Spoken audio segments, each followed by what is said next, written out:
NASCAR Next Cup Racing on Fox is sponsored by Allstate, official insurance sponsor of NASCAR. We've got a new leader in Texas. Dale Earnhardt Jr. went after Jeff Gordon. Took the bottom of the racetrack away down in turn 1. Drove off turn 2 with the lead. And Junior Nation came to their feet. Yeah, new sheriff in town.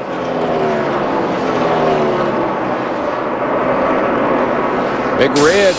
He's now pulled away from Gordon by 1 second, but has to deal with traffic here. You know what I like about that 8 car, Larry, is he can go where he can run the bottom, or he can slider up the hill and run the top. He's got a pretty good car, looks to me like. That's where he finally took advantage of Jeff Gordon, is being able to go where he needed to with that 8 car.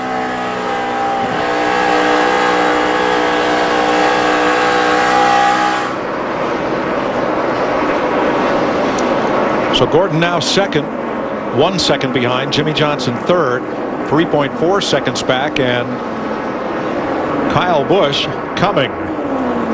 Dick Berggren? Indeed he is, Mike. Kyle Busch from the back of the pack has moved all the way to the 6th position on the last pit stop. Absolutely no adjustments. He has said the car is really good, responsive, and when he gets in clean air, which he's in right now, he can run laps as fast as, if not faster than, the leader.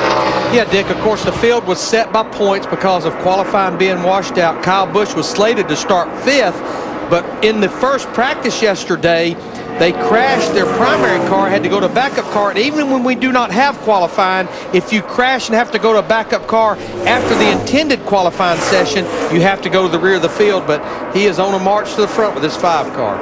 Yeah, he and his brother both. I mean, they have done phenomenal jobs in these backup cars to be where they are. And I tell you, the 2 car is looking mighty good. It's probably the best I've seen the 2 car look since Daytona. But we've been talking about some comers and goers. Carl Edwards in the 99 car, when they first started this race, he moved right up to the front. But Steve, right now, he's back in 15th, in jeopardy of going a lap down to leader Dale Earnhardt Jr. Oh, Larry Mack, he wants a caution flag bad. About 8 laps ago, he said he felt a bad vibration. It seemed to dissipate a little bit as he kept going, but he wants a caution flag, and he wants to get to pit road. He's just trying to hang on right now. Behind him, Tony Raines in the 96. Then Jamie McMurray and Brian Vickers is the last car on the lead lap. You know, almost every race team in this race is located in the Charlotte, North Carolina area. And you consider when we race there at Lowe's Motor Speedway, it's a home game. Right now, we had Sterling Marlin in the 14 car get bad out of shape coming off turn 4, but we stay green, no caution. But going back to the 96 team, actually running here at Fort Worth is almost like a home game, because the owners, Troy Aikman, Roger Staubach, they live here in the Dallas area.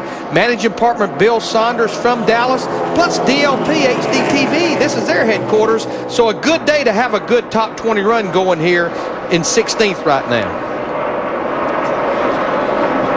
Marlin, it looks like, will not bring out the caution. He got down to the track apron. I don't know. I don't think he's going to make it back, though, Mike. He's going mighty slow halfway down the back. Well, as Steve reported, Carl Edwards hopes he does not make it. Looking for that caution flag. Elliott Sadler hopes he doesn't make it. Sadler would get the free pass. Marlin appears to be coasting. We'll see if he makes it to pit road. He's way off the racing surface, so does not pose a problem to the competitors unless that car would stop. Make it back. We got to push you. He's going to make it. Don't make it back.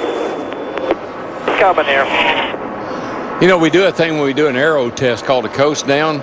I guess that'd be a good coast down test for Sterling. To see how far it'll go without power. Yeah. And he will make it to pit road. And he's going to make that dreaded left turn to the garage area. And right now, looks like he may join Mike Bliss, Kenny Wallace, and J.J. Yaley, the 3 cars that are out of the race. Stewart has been slipping back. Montoya gets him for 10th place.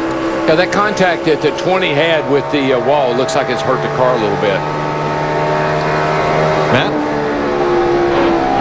Mike, if you're wondering how Juan Pablo Montoya is fitting in with his fellow drivers here in NASCAR. All you have to do is look at his calendar on June 6th. It's a Wednesday.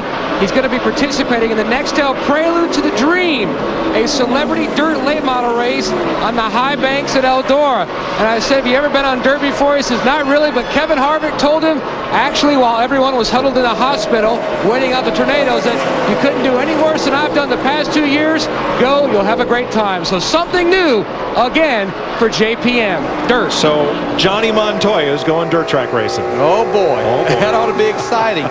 Now we are right on top of what will be green flag pit stops. All the leaders were on pit road back at lap 117. In fact, Brian Vickers, the 83 car in a Toyota, just was on pit road a couple laps ago. Here you see Kurt Busch in the 2, Scott Riggs in the 10, and here comes Matt Kenseth in the 17. All these will be scheduled green flag stops. And Busch drops out of 4th place to make his stop, Krista. The call is for slight changes. Kurt Busch said if we tighten this thing up any, we are going to lose our speed. He's just a little bit free. Air pressure and wedge. That's the call from Troy Raker. Kurt Busch says, I like it. Dick Berggren. Well, they've been working on Matt Kenseth's car at every single pit stop, but they can get it close, but they can't get it just right. He was in 8th position before that pit stop where they made multiple adjustments. Kevin Harvick is in, so is Robbie Gordon. Jeff Gordon and Jimmy Johnson again pit in tandem on the same lap. Martin Truex is in, and so is Mark Martin, Matt. And Johnson's team going to go for another track bar and wedge adjustment. He said his car had made big improvements. The wandering was gone. It was still a tick tight on entry and just a little free on exit. He's away. Steve? Jeff Gordon complaining about his car getting really tight as Dale Earnhardt Jr. went past him. At the bottom of your screen, you see Dale Earnhardt Jr. coming to the attention of his team. Tony told Tony Eury Jr., his crew chief, that his car had gone from neutral to a little bit on the loose side. So 4 tires for Dale Earnhardt Jr., Dick. Kyle Busch in, no adjustments to the chassis again other than tire pressure, 4 tires and fuel. He has had a good car all day. Chris Bob. Tony Stewart, that contact he had with the wall did make his car tight in the center and loose off. Small adjustments, and Tony Stewart is off pit road. Reed Sorensen leads for the first time today. There's Montoya's stop. He's in a little close to the wall, is he, Larry? He's very close, which makes it hard to get to the jack underneath there and hard to get those tires back on and off. Matt? And Juan Pablo Montoya's crew already completed service on his 42. He said the car was really loose at the beginning of the run, but as the fuel burned off, it started to tighten up. The car wasn't too bad near the end of that run. Man, I thought Gordon was going to run over Dale Jr. there. Jr. just come out of the pits. Wasn't quite up to speed, and boy, Jeff really ran up on him hard.